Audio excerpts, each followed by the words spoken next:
Najprej en lep pozdrav vsem, ki ste se odločili, da posvetite nekaj časa in pozornosti našim opozorilom, zakaj je treba menjati volilni sistem in našim predlogom, kako ga lahko demokratično spremenimo.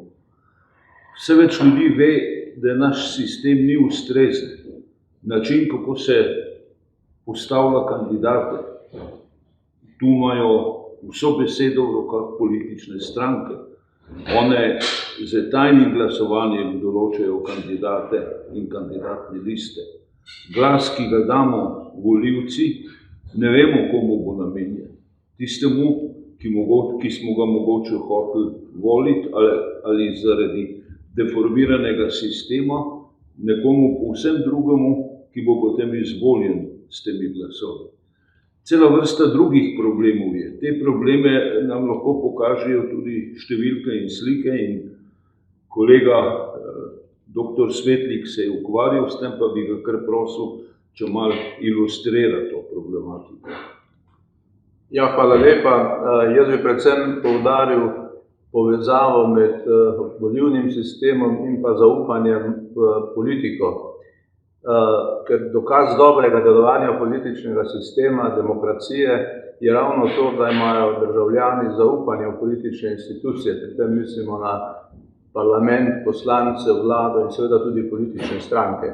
Zdaj, empirični podatki kažejo z raziskav, da je pri nas zaupanje v politiko zelo nizko in to v primerjavi z drugimi inštitucijami, recimo, če vzamete vojsko, policijo, šolstvo in tako naprej, so vse te institucije vredne večjega zaupanja ljudi kot pa politične institucije, pa tudi v primerjavi z drugimi državami, kjer je razvita demokracija, smo mi zelo, zelo nizko, največkrat pa na dnu. In tudi trend zaupanja je bolj usmerjen navzdol kot navzgor. Po zadnjih volitvah lansko leto se je sicer začasno obrnil nekoliko navzgor, ampak to še ni dokaz, da se bo tudi dolgoročno obrnil navzgor. Zdaj, posledice tega nizkega zaupanja so pa mnogotere in resne. Prva je to, da ljudje neradi hodijo na volitve, druga je to, da je legitimnost oblasti nizka, da odločitve, zakone, ukrepe, ki jih sprejema vlada, ne jemljejo dovolj resno in se jim poskušajo ogniti, če se le da, in seveda to vpliva tudi na razrast korupcije. To, kar mi verjamemo, je, da temu nizkemu zaupanju v politiko v veliki meri prispeva tudi sedanji politični sistem. Kot že rečeno, ljudje ne morejo predlagati svojih kandidatov, ampak jih lahko predlagajo samo stranke in seveda to vpliva na njihove odločitve in stopnjo zaupanja. Ne morejo izbirati konkretnih oseb, ki bi jih rade videle kot svoje predstavnike in seveda tudi jih ne morejo klicati na odgovornost, potem, ko so izvoljeni, če ugotovijo, da so jih izdali, kar zadeva njihove predvolilne obljube. In to vse naslavljajo te spremembe, ki jih mi predlagamo. Ja, osrednji problem se zmeri znova kaže na to, da volivci nimamo neposrednega vpliva na to, kdo bo izvoljen. Posamezne države to različno rešujejo, z različno vrsto sistemov, so pa povsod okrog tega tudi določene težave in nekatere države so svoje volilne sisteme spremenile tudi v zadnjem času, tako na primer Italija, Grčija. Nekatere imajo pa očitno ustrezne sisteme, ki lahko trajajo desetletja ali pol stoletja in več. Verjetno boš največ lahko o tem povedal ti, Ciril. Ja, takole približno glede volilnih sistemov. Tam do 20. stoletja je imel monopol večinski volilni sistem. Ta ima svoje prednosti, je relativno enostaven, omogoča personalizacijo, se pravi izbiro glede na odlike kandidatov, stabilno vlado postavlja, ima pa eno slabo točko in ta slaba točka, ki je najbolj izrazita, je v tem, da je mogoče oblikovati vlado za manjšino glasov. Skratka, stranka, ki je dobila manjšino glasov, lahko oblikuje večinsko vlado v parlamentu.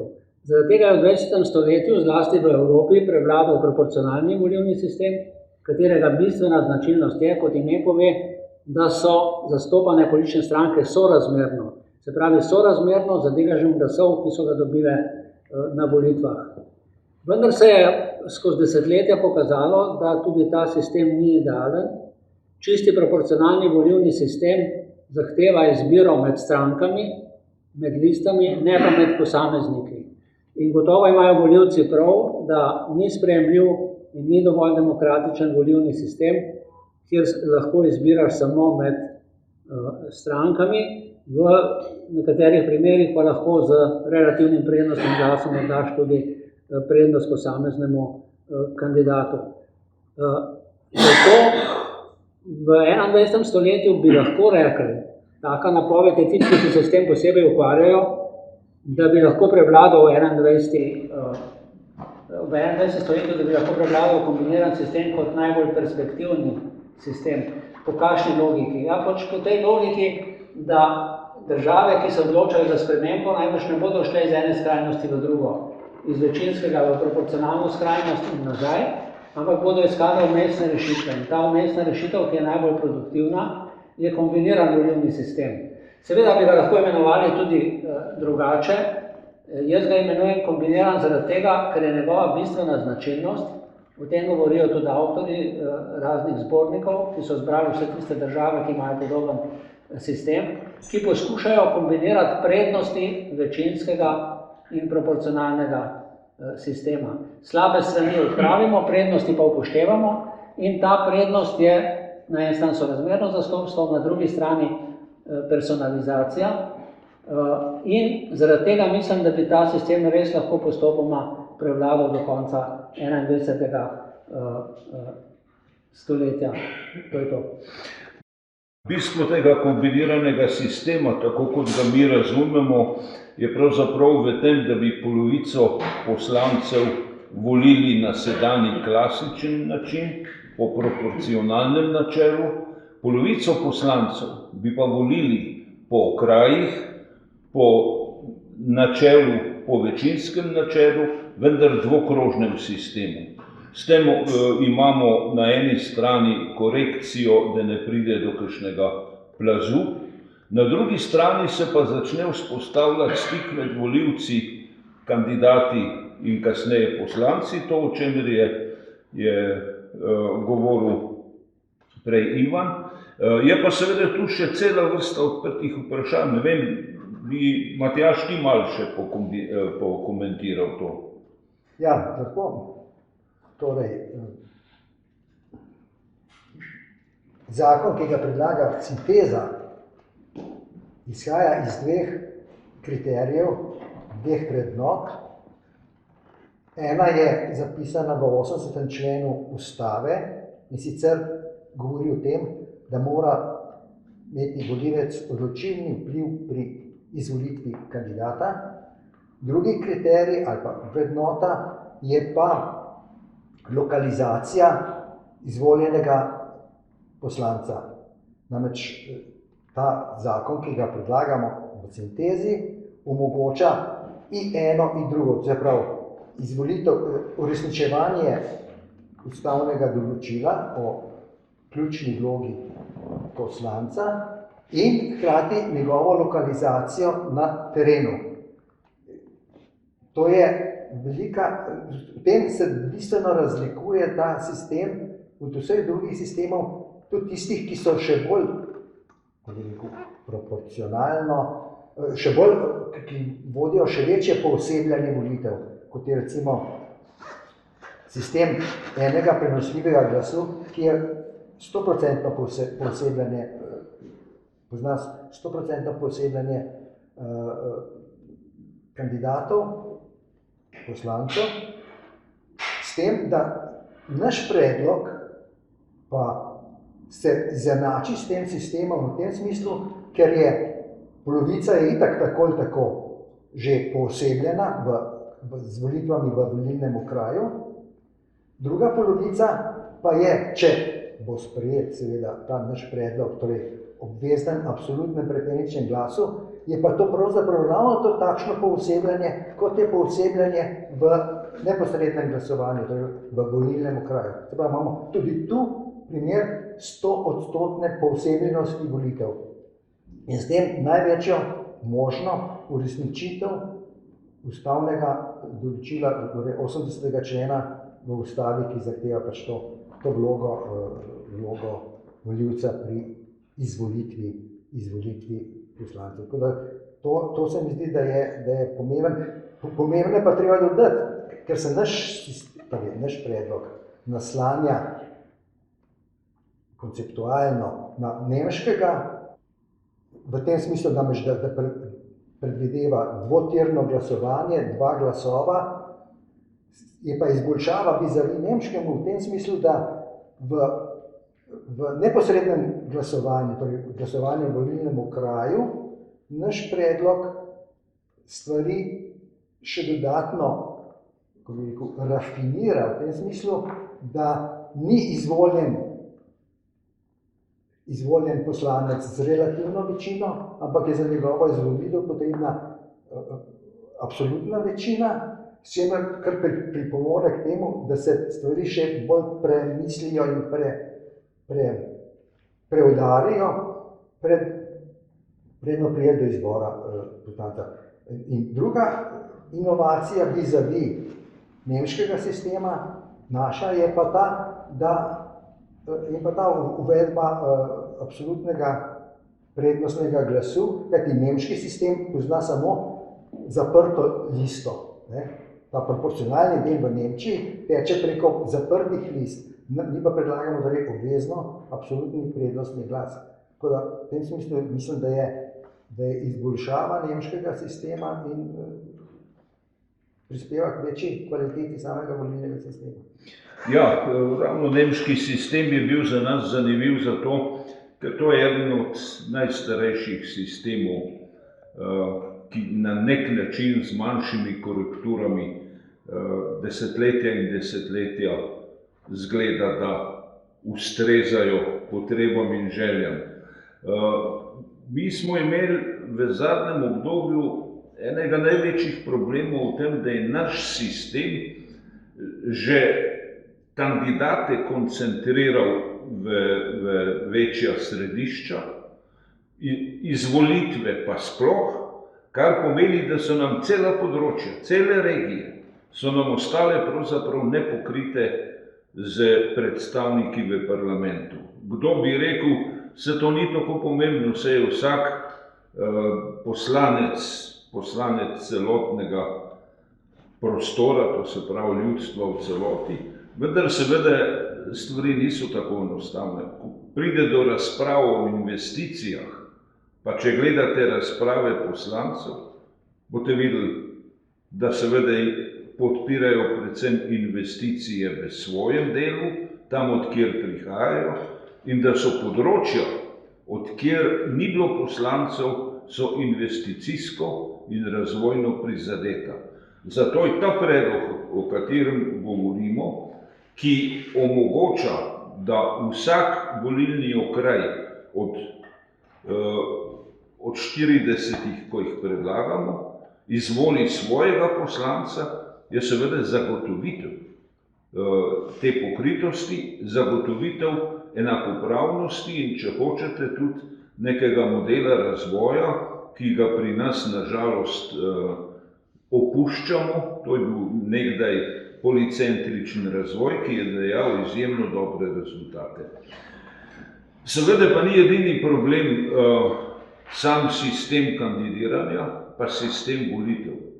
Veliko problemov imamo pri nas z šibkostjo spoštovanja pravnega sistema, ponekje pa tudi z neustrezno opredelitvijo pravic in odgovornosti posameznikov v določenih funkcijah, in to velja tudi za poslance.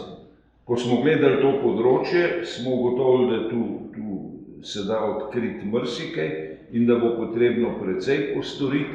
Posebej se je s tem ukvarjal dr. Rado Bohinc in bi ga kar prosil, da malo odpre to tematiko. Hvala lepa. No, kolegi so že sporočili v bistvu, da naslavljamo zelo poenostavljeno rečeno dva problema, dve ustavni določbi. Ena je enakost volilne pravice. Ta je v dejanskih okoliščinah problematična zaradi tega, ker imamo različno velikost okrajev in ker so različni pogoji za možnost kandidiranja med strankami in civilno-družbenimi organizacijami. Skratka, privilegirane so stranke. No, enakost se pa nanaša tudi na spolno enakost. Drug, že omenjen problem je pa tako imenovani odločilni glas volivcev in ta se povezuje z odgovornostjo. Namreč naše volitve so pravzaprav po sedanjem sistemu medstrankarsko tekmovanje in ne izbira poslancev, ali pa vsaj manj izbira poslancev.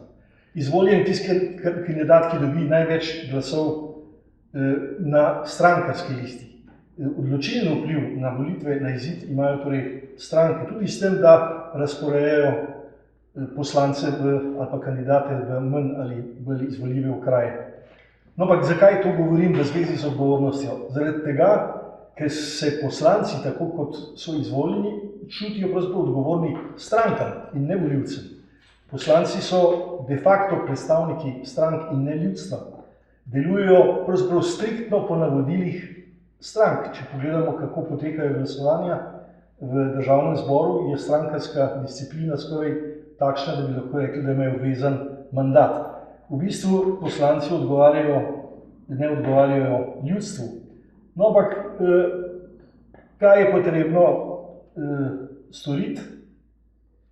Mi smo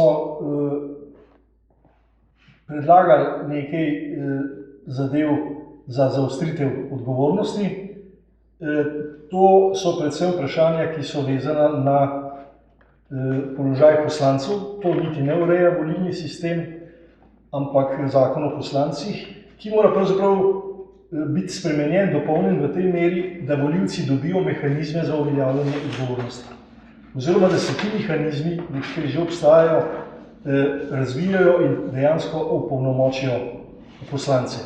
Prvi tak mehanizem je instrument prenehanja mandata. To je danes urejeno v zakonu, še noben mandat poslancev ni prenehal po sili, na podlagi te določbe ali pa po sklepu državnega zbora. Lep primer nespoštovanja tega je poslanci, ki opravljajo delo, ki je nezdružljivo z dejavnostjo, dejavnost je nezdružljiva z njihovim funkcijo in takšni poslanci niso bili odpoklicani.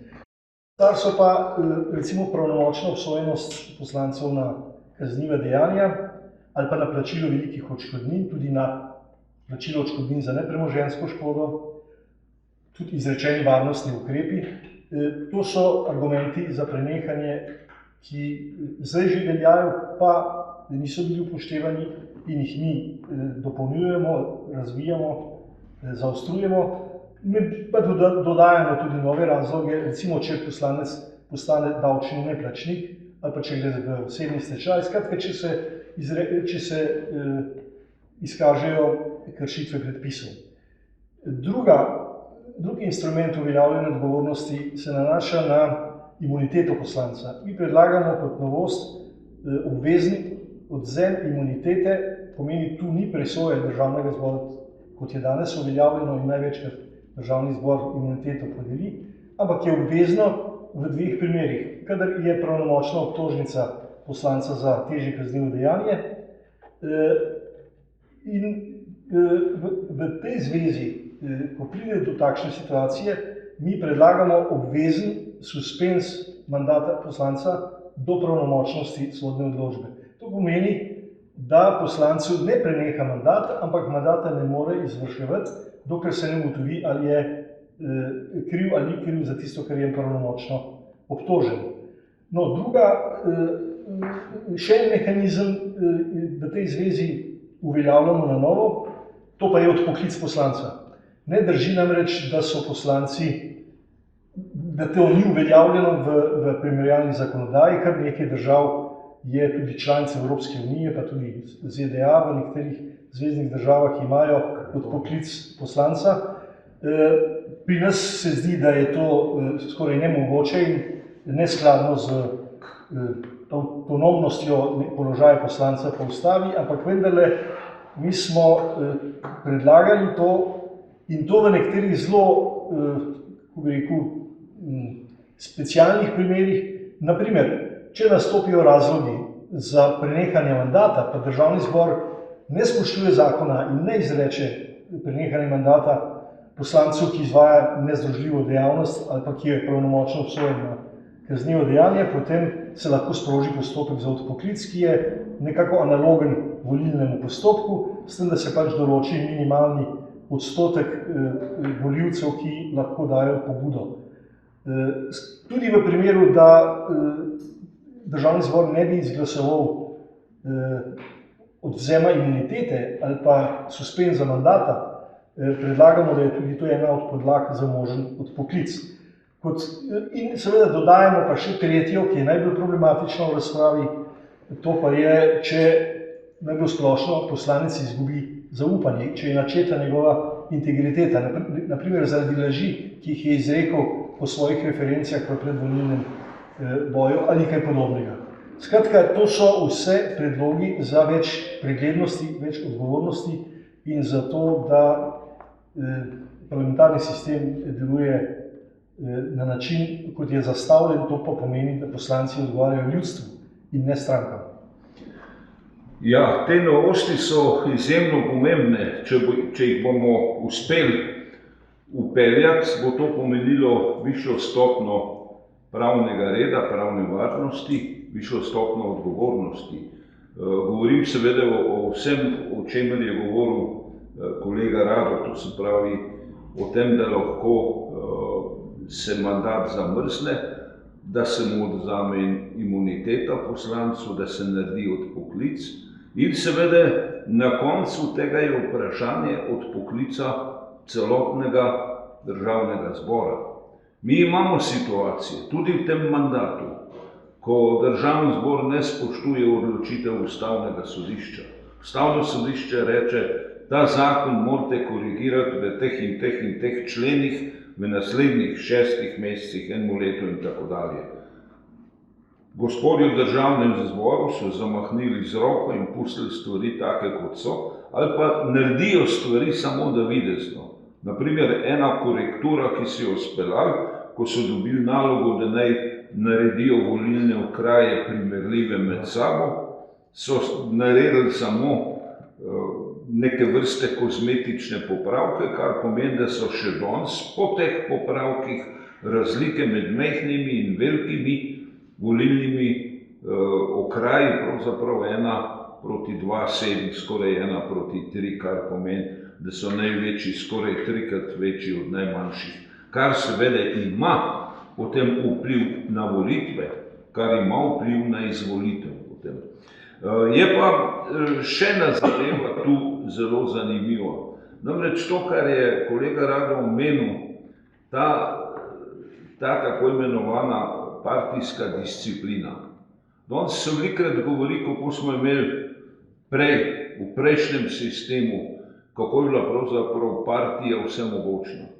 Ko smo šli gledati podatke, smo videli, da v zadnjih obdobjih skupščinskega sistema je 15, 20, 30% poslancev, no takrat bi moral reči delegatov, je glasovalo včasih v nasprotju z vladnimi predlogi. In marsikakšen predlog je padel, vladni predlog je padel tudi v sami skupščini. Medtem ko danes zahtevajo vodstva strank 100% disciplino in grozijo z izključitvijo ljudem, ki ne bi tega spoštovali. Zanima me, Tone Peršak je bil takrat zraven, ko smo delali tisti zakon v začetku 90-ih let o volitvah. Takrat so se stranke šele postavljale in me zanima, kakšne so njegove izkušnje glede na to, kar tudi zdaj predlagamo. Ja, če dovolite, bi 2 stvari nekako izpostavil. Ena je ta, ki je pravkar Milan omenil, druga pa, ker gre za razliko tega zakona, ki ga predlagamo v primerih proti zakonu ki je bil sprejet leta 1992, čeprav je treba povedati, ne, da sta takrat bila dve intervencije na področju volilne zakonodaje. Najprej že za volitve leta 1990, ko je bilo treba prilagoditi sistem za družbeno-politični zbor, medtem ker sta se ostala dva zbora volila še po prejšnjem sistemu, in drugič potem seveda za volitve državnega zbora. Mi moramo upoštevati to, ne, da je takrat, ko je se dogajalo osamosvajanje in uvajanje večstrankarskega sistema, bila pri nas velika fascinacija nad to možnostjo organiziranja v stranke in to, da bomo stranke in pluralni politični sistem sploh imeli. In predvsem zato je po mojem mnenju bil takrat sprejet in pripravljen, tudi nekateri tukaj smo bili v tisti delovni skupini oziroma komisiji, ki je pripravljala ta zakon. Zakon, ki je bil pravzaprav še bolj na nek način pisan na kožo strank, pa strankokracije, kot je današnje stanje tega zakona, ki je še zmeraj isti. Takrat je še zakon predvideval tudi tako imenovane nacionalne liste, po katerih je stranka določila določeno število kandidatov, ki so bili v vsakem primeru, če je dobila zadostno število glasov, izvoljeni. Tudi če na terenu niso dobili potrditve, ker je pripravila to nacionalno listo in recimo 8, 10 in ti so prišli not a priori, ne, tako rekoč. Oziroma šlo je tako en z terena, kot ga je izvolil teren, en pa po tej nacionalni listi, dokler se kvota ni izpolnila. To je ta anomalija, pa ta posebnost je bila potem sicer odpravljena, ampak v ostalem je pa, kot rečeno, zakon v glavnem ostal enak, ne, in ima enake posledice. Ključna je pa ravno ta razsežnost tega zakona, da o vsem, razen o tem, koliko glasov stranka dobi, pravzaprav naprej odloča stranka. Da volivci nimajo vpliva, čeprav se jim zdi, z našega volilnega okraja je bil pa izvoljen, ampak na podlagi tega, kar je že Milan povedal, ne, da so pač nekoga, ki ga želijo, umestili v tak volilni okraj, kjer so tradicionalno dobivajo veliko glasov, nekatere druge, ki bi jih mogoče volivci želeli, pa v tiste okraje, kjer jih dobivajo manj ali pa zelo manj. Z tega vidika je to pomembna, ta predlagana sprememba bi bila, ker mogoče še dve stvari treba povedati. Ena je ta, da je zakon narejen tako, oziroma izračun je predviden tako, da vendarle ohrani čisto proporcionalnost na koncu. Se pravi, da se dejansko volja volivcev odrazi tudi na tej ravni. Oni izbirajo kandidate, ampak vendarle suma summarum izberejo tudi stranko in določijo vrstni red strank. Hkrati pa ima ta zakon tudi možnost kandidatov državljanov, oziroma tako imenovanih neodvisnih, nestrankarskih kandidatov, kar pa je pomembno, en zelo pomemben moment zaradi učinkov zakona, če bi bil sprejet na ravnanje stranke, ker bodo stranke vedle, da bodo njihovi poslanci imeli konkurenco pri teh neodvisnih kandidatih, ki so pa res po volji volivcev prišli, dokončno po volji volivcev, ker so jih volivci predlagali in ker so jih volivci tudi izvolili. In to bo seveda tudi na kadrovsko politiko znotraj strank, kar zadeva kandidiranje, zelo vplivalo, ker bo zelo važno, ali bojo to verodostojni poslanci, ki so nekaj obljubili in se bodo tega držali, ali ne. In nenazadnje to pomeni zelo pomembno okoliščino za strankarske programe in za uresničevanje strankarskih programov. Mi smo danes pogosto priča, da stranka gre na volitve z nekim zelo atraktivnim programom, potem na dan volitev pa že pozabi na ta program, ne? In potem počne nekaj čisto drugega.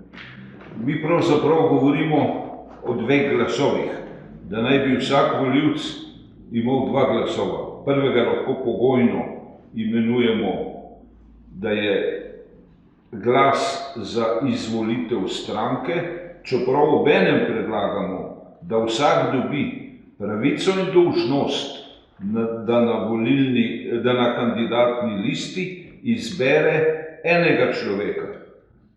S tem, ko je izbral njega, je izbral listo, stranko. Drug glas je pa tisti, s katerim v okraju po večinskem sistemu volimo. Ciril je tisti, ki je pravzaprav najbolj natančno definiral ta vprašanja in mogoče bi pojasnil, da bo to zares razvidno. Ja, bistveno je, da sta te dva glasova enakopravna. Mi imamo precej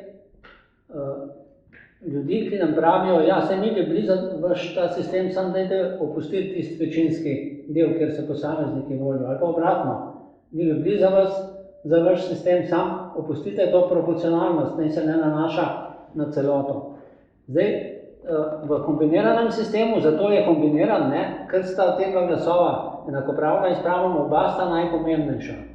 Ta glas, ki je dan na večinskih volitvah za posameznika, dokončno pomeni izvolitev tega posameznika v volilni enoti, v kateri ima on svoj domicil, kjer stanuje, kjer pozna ljudi, kjer bo odprl poslansko pisarno in bo skrbel za povezavo med tem delom in državnim zborom, ob drugih nalogah, ki jih ima seveda vsak poslanec. In njemu ni mogoče odvzeti tega mandata zaradi drugega glasu. To je originalno in tako je tudi bilo zamišljeno v začetku v nemškem sistemu in tako v celoti velja v Novi Zelandiji, ne glede na posamezna razmišljanja. In glas, ki je pa proporcionalni, je pa zelo pomembno, da je močan v tem, da se ta proporcionalnost nanaša na celotno sestavo državnega zbora, ne samo na njeno polovico. To dosežemo na tak način, da tiste politične stranke in liste, ki dobijo več neposrednih mandatov na neposrednih večinskih volitvah, dobijo manj dodatnih mandatov na podlagi drugega glasu. Se pravi tako, da na koncu ta glas določa o razmerju sil med političnimi strankami, glede na to, kako so volivci podprli posamezne politične stranke, s tem, da so glasovali s prednostnimi glasovi o njihovi izvolitvi. In zdaj tukaj, da sam še pojasnim, zakaj mi toliko vztrajamo pri absolutnem prednostnem glasu in pri obveznem prednostnem glasu.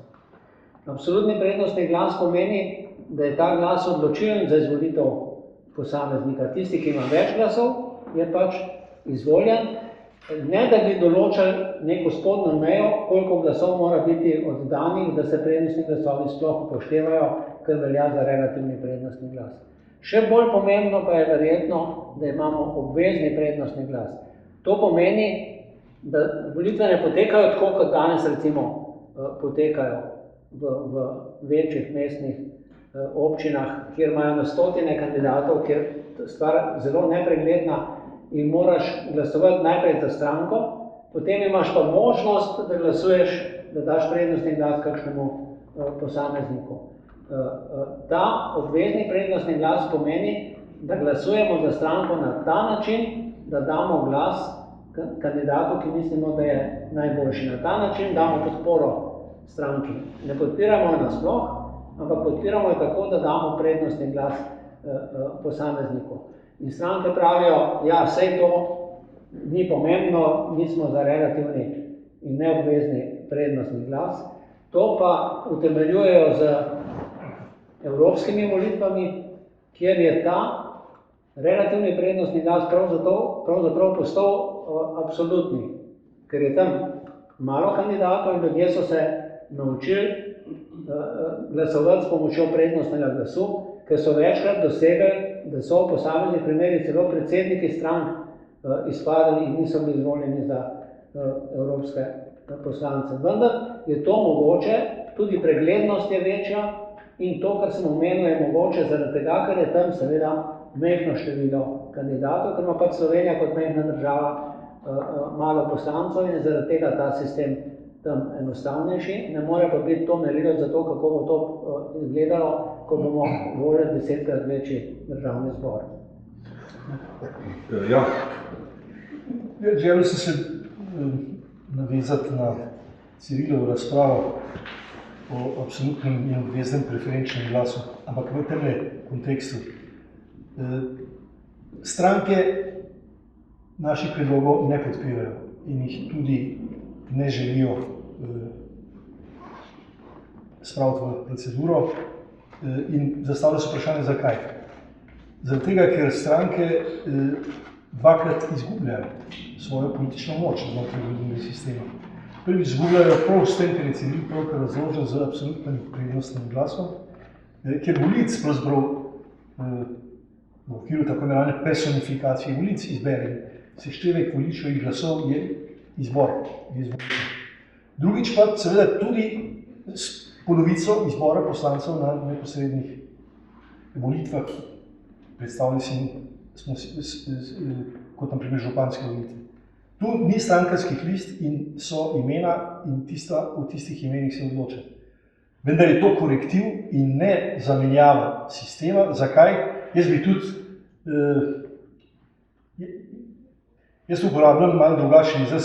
To je seveda teoretično kombiniran volilni sistem, ampak dajmo raje govoriti o nadgradnji proporcionalnega sistema.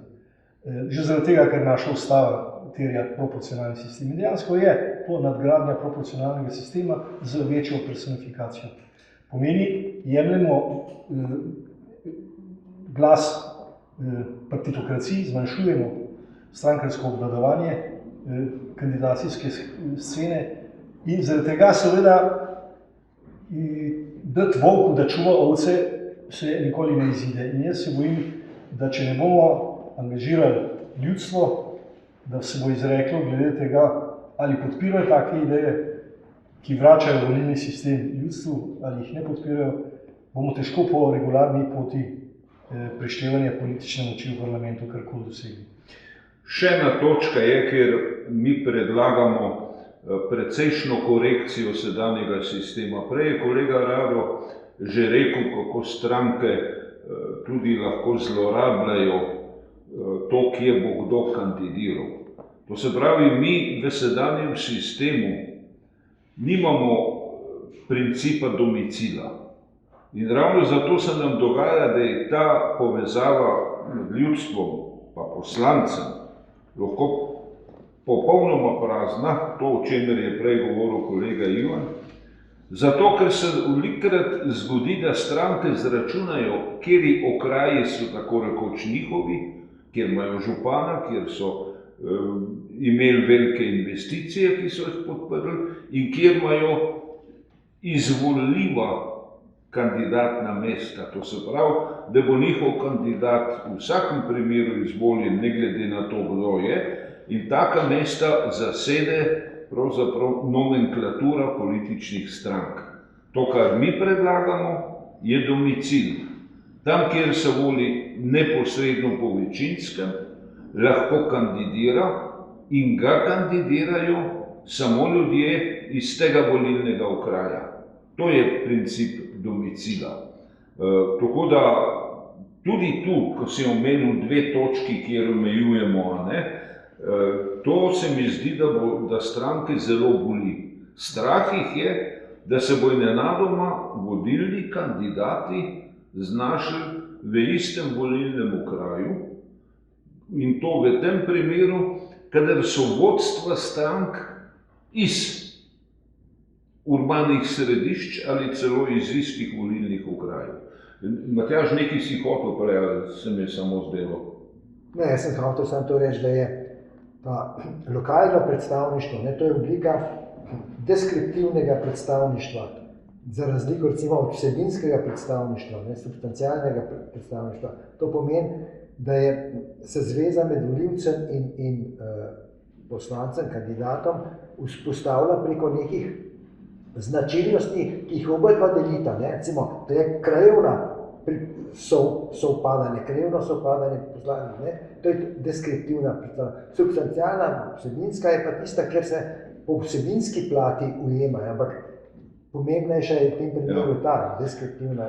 Preprosto rečeno, povsem drugače zgleda tako imenovana poslanska pisarna, če v njej sedi v nekem okraju človek, ki je doma iz tega okraja, kjer so ga kandidirali in volili ljudje okraja in ga imajo za svojega poslanca, ne glede na to, kjer stranke je.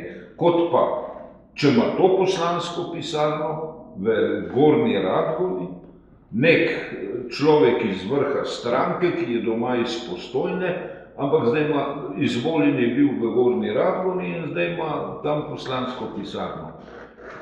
Ja, jaz bi reči, v tej debati samo to dodal, da ne bi izpadlo, kot da mi želimo razrušiti strankarski sistem in vpliv strank v celoti. Ne gre za to. Stranke bodo še zmeraj po našem predlogu imele pomembno vlogo v tem smislu, da bodo v parlamentu zastopane na koncu tako kot zdaj, glede na to, koliko glasov bodo posamezni stranki namenili volivci. To je prva reč. Drugo, tudi ko gre za direkten glas v volilnem okraju, seveda tudi stranke tam kandidirajo svoje ljudi, ne samo občani kar tako da bodo stranke tam enako priložnosti imele, da se spustijo v to tekmovanje. In tretje, kar se mi zdi pa najbolj pomembno, zdaj, kratkoročno razmišljanje strank, kot ugotavljamo, je zelo zadržano do tega predloga, ker kratkoročno izgubljajo. Dolgoročno bi jim pa ta predlog, to je že Matjaž uvodoma rekel, pa izjemno pomagal, ker bi jih spravil v položaj, ko morajo zelo poskrbeti za to, da bodo notranje vpeljale to dinamiko kadrovskega obnavljanja, spreminjanja in seveda povezave z volilnim telesom, kar jim danes v resnici ni do te mere potrebno. Tako da tiste stranke, ki razmišljajo dolgoročno, bi se morale pravzaprav zelo odločno zavzeti za to spremembo. Reči. To sem hotel tudi sam reči, bi pa temu rekel samo še to. Ko smo v letih 88, 89, 90 se pogovarjali o političnem pluralizmu, smo se pogovarjali predvsem zaradi ene stvari. Zato, da bi dobili več razvojnih programov, med katerimi je mogoče izbirati. Mi smo zdaj dobili stranke, ki si delijo oblast. In vsaka, ko pride na oblast, najprej zruši vse tisto, kar je prejšnja koalicija ali pa prejšnja vlada pravzaprav sprejela, naredila, nastavila. To je značilno. Vsaka na novo začne program varstva okolja, ne glede na to, da ga je prejšnja sprejela eno leto prej. In v bistvu gre za to, da stranke pripravimo na nek način do tega, da bodo res konkurirale z razvojnimi programi in da bodo tisto, kar je dobro, tudi razvijale naprej, ne pa najprej zrušile, pa potem začele nekaj na novo. Pa morda sam še en komentar.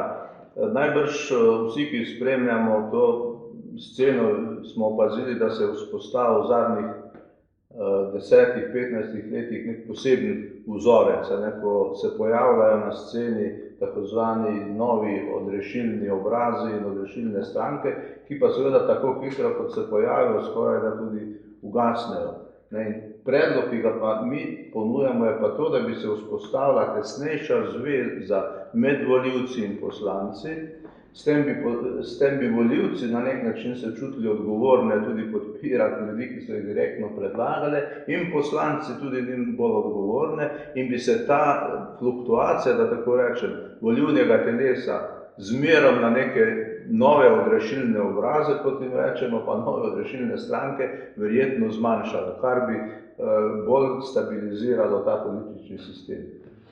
Če lahko sam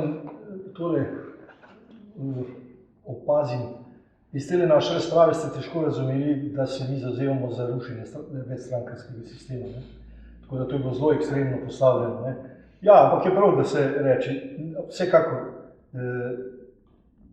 izhodišče je strankarski sistem, pluralizem politični, kakršen sedaj. Ampak, tu pa sam dodajam, prepričan pa sem, da je potrebno omejiti politično moč strank in politični monopol, ki ga imajo stranke v kandidacijskih postopkih. In ne samo tisto, kar smo prej rekli, domicilni princip, pa načini kandidiranja. Še so točke, kjer stranke v tem predlogu izgubljajo svojo politično moč in zato bodo nasprotovali temu. Eno od teh je seveda postavljanje civilne družbe, državljanskih kandidacijskih skupin po pogojih vstopa enakopravno strankam. Zdaj je treba, da zbere državljan, ki ni organiziran znotraj stranke, 1000 glasov podpore, ker je seveda dokazano, da je to nemogoče, ker do zdaj se še nihče ni vzpostavil za kandidata ali pa bil izvoljen. Potem zelo resno razmišljamo, ne vem, smo zdaj dali to v končni tekst, ampak v razpravah je bilo pa zelo poudarjena omejitev možnosti glasovanja, sodelovanja na volitvah več kot 2 mandata. Vi veste, da imamo mi poslance zdaj, ki so 5 mandatov, ali pa še več. Ne vem. Tako da to so stvari, kjer se strankam jemlje politična moč in to je po mojem zdravilo za našo demokracijo. Če jaz malo poskušam potegniti, neke stvari je treba verjetno še enkrat povedati. Kolega Rado je rekel, stranke ne ljubijo našega predloga, ker bojo nekaj izgubile. Kolega Ivan je rekel, bojo nekaj dobile, če znajo dolgoročno misliti, neko politično stabilnost, ki jo danes ni. Jaz sicer moram reči, med nami ne poznam bene stranke danes, ki zna dolgoročno misliti. Njihov miselni domet je mandat, pa nove volitve, pa nov boj za oblast. Vendar tisto, kar mi želimo na začetku, da vsi ljudje razumejo, da državljani sprejmemo, je zavest, da je volilni sistem naša pravica in dolžnost.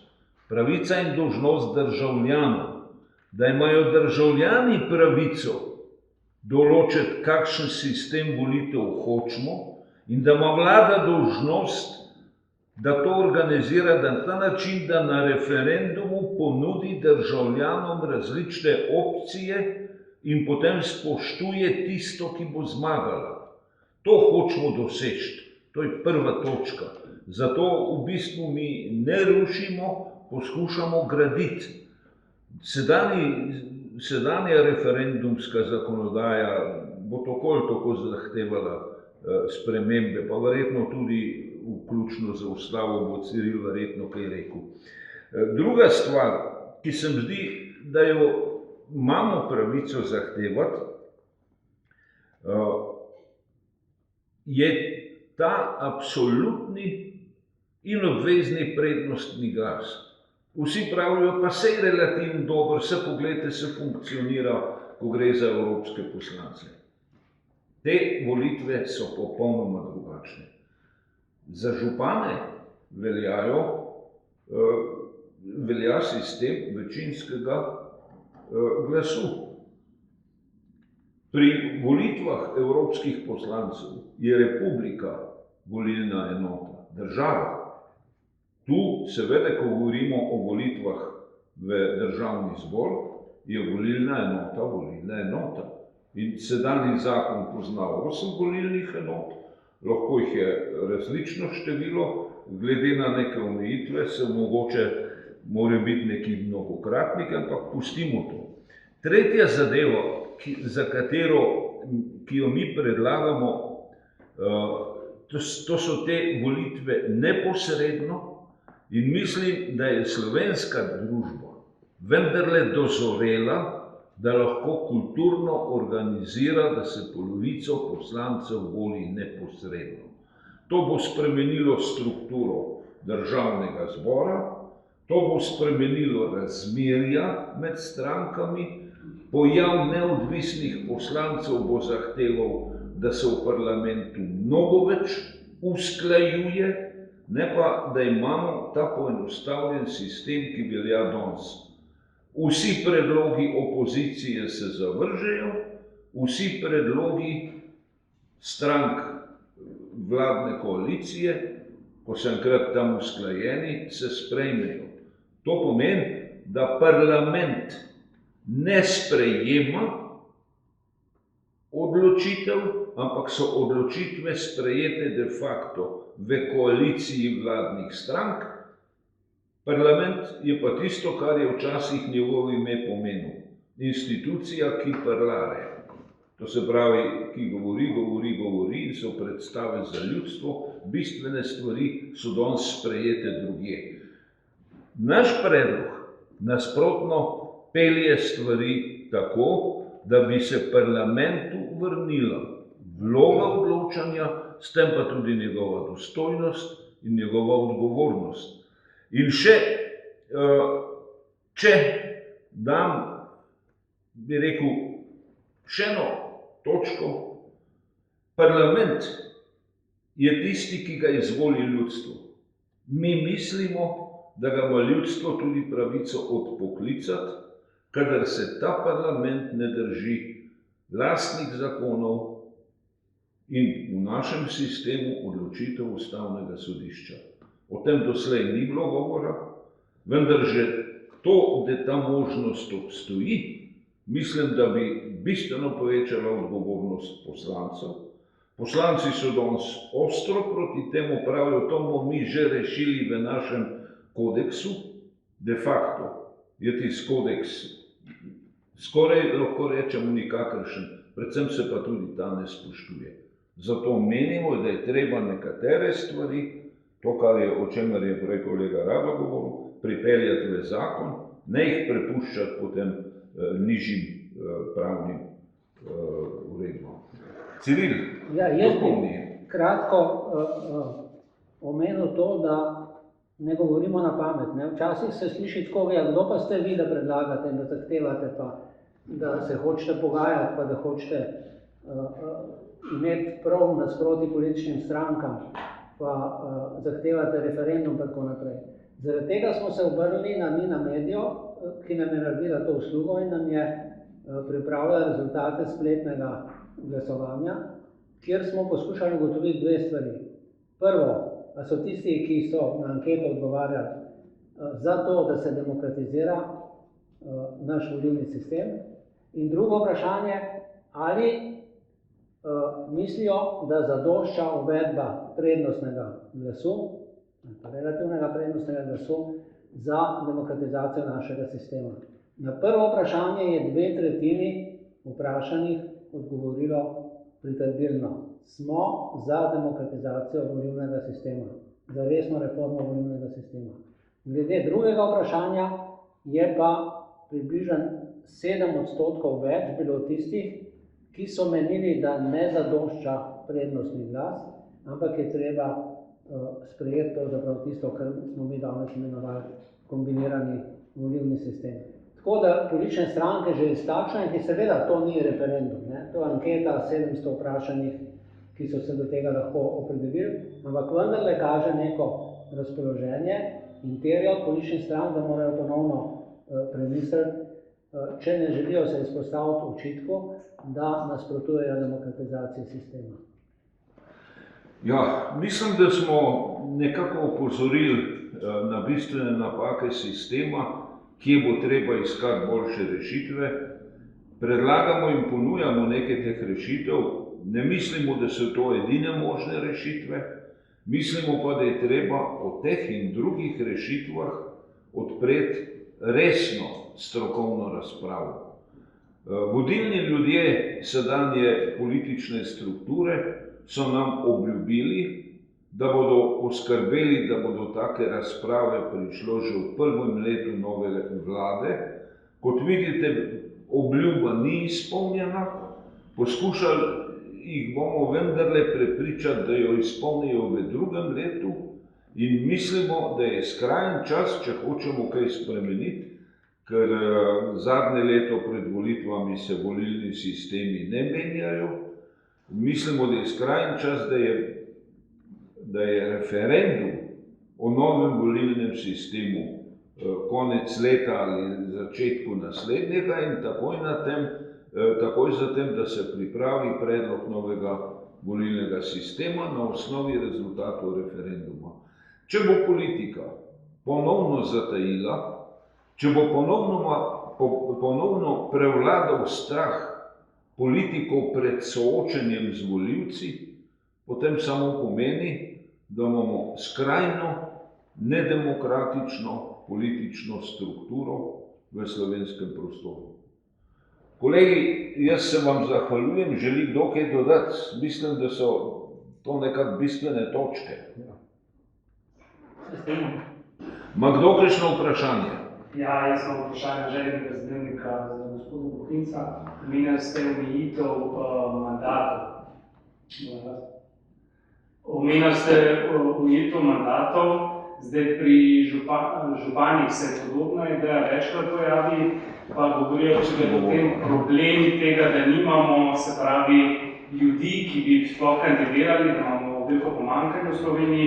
Kaj pravite na take pomisleke? Bi bil problem potem najti kandidate, primerne, tiste, ki bi želeli, kako se temu izogniti?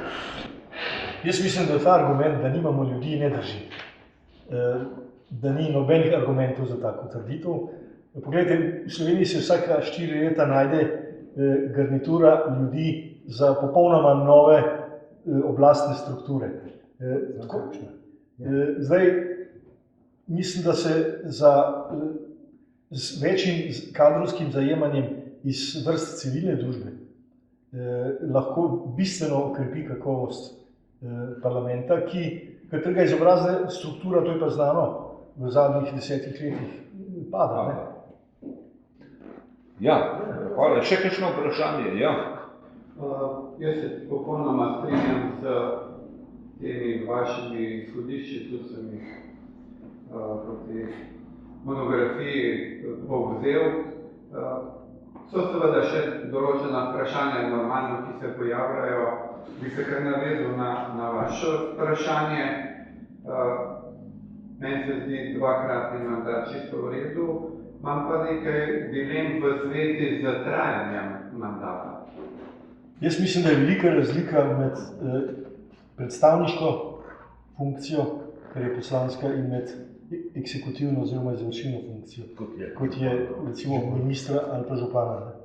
Tako da ne bi na to vprašanje trajanje mandatov odgovarjal z istimi kriteriji.